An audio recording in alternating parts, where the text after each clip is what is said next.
దేవునికి మహిమ కలుగును గాక. మన ప్రభువును రక్షకుడైన యేసుక్రీస్తు నామంలో అందరికీ వందనములు. ఈరోజు పరిశుద్ధ గ్రంథంలోని వాక్య పఠనము యెర్మీయా 5వ అధ్యాయము 1వ వచనం నుండి 19వ వచనం వరకు. యెరూషలేము వీధులలో అటు ఇటు పరుగెత్తుచు చూచి తెలుసుకునేడి, దాని రాజవీధులలో విచారణ చేయుడి, న్యాయము జరిగించుచు నమ్మకముగా నుండ యత్నించుచున్న ఒకడు మీకు కనబడిన ఎడల నేను దాన్ని క్షమించుదును. యెహోవా జీవము తోడు అను మాట పలికినను వారు మోసమునకై ప్రమాణము చేయుదురు. యెహోవా యథార్థత మీదనే కదా నీవు దృష్టి ఉంచుచున్నావు. నీవు వారిని కొట్టితివి గాని వారికి దుఃఖము కలగలేదు, వారిని క్షీణింపచేసి ఉన్నావు గాని వారు శిక్షకు లోబడనొల్లకున్నారు. రాతి కంటే తమ ముఖములను కఠినముగా చేసుకుని ఉన్నారు, మల్లుటకు సమ్మతింపరు. నేనిట్లనుకొంటిని, వీరు ఎన్నిక లేని వారయ్యుండి యెహోవా మార్గమును తమ దేవుని న్యాయ విధిని ఎరుగక బుద్ధిహీనులై ఉన్నారు. గనులైన వారి యొద్దకు పోయేదను, వారితో మాట్లాడేదను. వారు యెహోవా మార్గమును తమ దేవుని న్యాయ విధిని ఎరిగిన వారే యుందురు గదా అని నేను అనుకొంటిని. అయితే ఒకడును తప్పకుండా వారు కాడిని విరిచిన వారు గాను కట్లను తెంపుకొనిన వారుగాను ఉన్నారు. వారు తిరుగుబాటు చేసి బహుగా విశ్వాసఘాతుకులైరి గనుక అరణ్యము నుండి వచ్చిన సింహము వారిని చంపును, అడవి తోడేలు వారిని నాశనము చేయును, చిరుత పులి వారి పట్టణముల యొద్ద పొంచియుండును. వాటిలో నుండి బయలుదేరు ప్రతివాడు చీల్చబడును.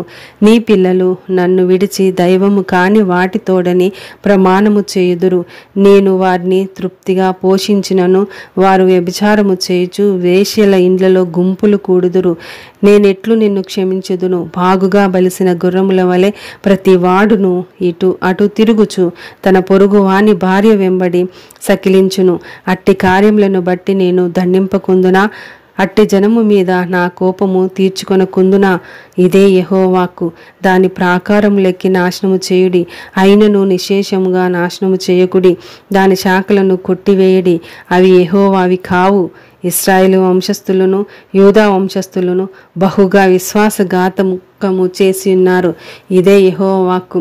వారు పలుకువాడు యెహోవా కాడనియు ఆయన లేడనియు, కీడు మనకు రాదనియు, ఖడ్గమునైనను కరువునైనను చూడమనియు, ప్రవక్తలు గాలి మాటలు పలుకుదురనియు, ఆజ్ఞ ఇచ్చువాడు వారిలో లేడనియు, తాము చెప్పినట్లు తమకు కలుగుననియు చెప్పుదురు. కావున సైన్యములకు అధిపతియు దేవుడనగు యెహోవా ఈలాగు సెలవిచ్చుచున్నాడు, వారు ఈ మాటలు పలికినందున నా వాక్యములు వారిని కాల్చునట్లు నీ నోట వాటిని అగ్నిగాను ఈ జనమును కట్టెలుగాను నేను చేసేదను. ఇదే యెహోవాకు. ఇశ్రాయేలు కుటుంబము వారలారా ఆలకించుడి. దూరమున నుండి మీ మీదికి ఒక జనమును రప్పించెదను. అది బలమైన జనము, పురాతనమైన జనము. దాని భాష నీకు రానిది. ఆ జనులు పలుకు మాటలు నీకు బోధపడవు. వారి అమ్ముల పొది తెరిచిన సమాధి. వారందరూ బలాఢ్యులు. వారు నీ పంటను నీ ఆహారమును నాశనము చేయుదురు. నీ కుమారులను నీ కుమార్తెలను నాశనము చేయుదురు. నీ గొర్రెలను నీ పశువులను నాశనము చేయుదురు. నీ ద్రాక్ష చెట్ల ఫలమును నీ అంజూరపు చెట్ల ఫలమును నాశనము చేయుదురు. నీకు ఆశ్రయముగానున్న ప్రాకారములు గల పట్టణములను వారు కత్తి చేత పాడు చేయుదురు.